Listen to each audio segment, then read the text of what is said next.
Quand on pense agile, on pense souvent vitesse, n'est-ce pas? Aller plus vite, livrer plus vite. Mais si tout ça, c'était un énorme malentendu. Aujourd'hui, on plonge dans le paradoxe de la vitesse agile. Une idée qui, franchement, pourrait bien bousculer notre vision de la gestion de projet. Alors, tout part de cette phrase. Écoutez bien la nuance. Ce n'est pas parce qu'on est en agile qu'il faut aller vite. C'est parce qu'on est en agile que le projet semble aller vite. C'est subtil, hein, mais c'est absolument fondamental. Allez, on va décortiquer ça ensemble pour voir ce qui se cache vraiment derrière. Ok, première étape, on va s'attaquer à ce mythe, cette idée reçue que l'agilité, au fond, c'est juste une promesse de vitesse.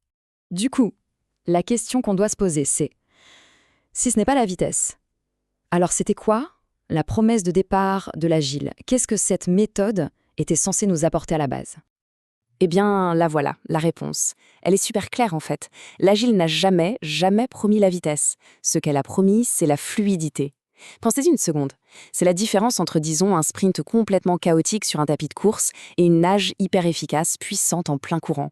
C'est un changement de perspective radical, et c'est vraiment la clé pour comprendre tout le reste.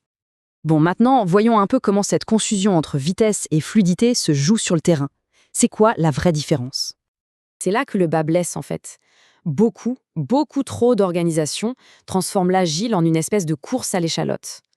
On confond aller vite et évoluer bien.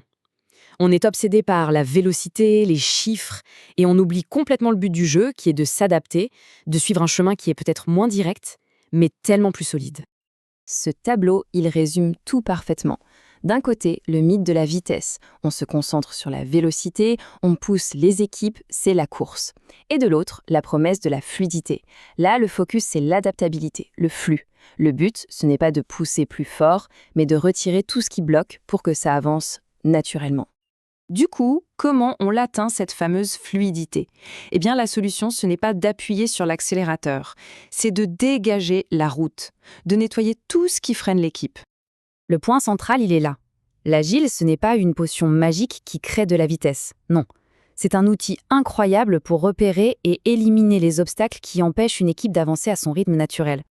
J'adore cette métaphore, elle est parfaite. Ce n'est pas un moteur turbo, c'est une route bien entretenue.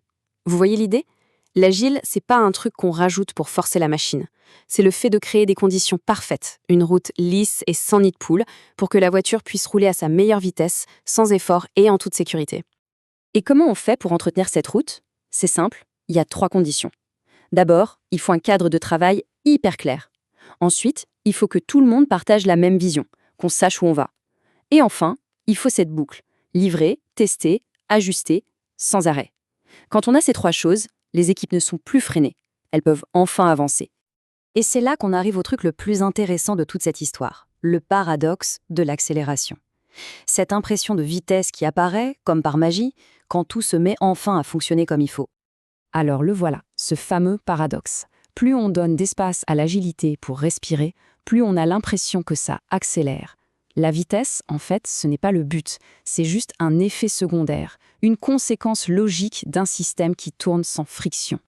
La question qui tue, c'est donc, si ce n'est pas la méthode qui accélère, alors qu'est-ce qui va si vite au juste? D'où vient cette sensation? Et la réponse, franchement, elle est magnifique.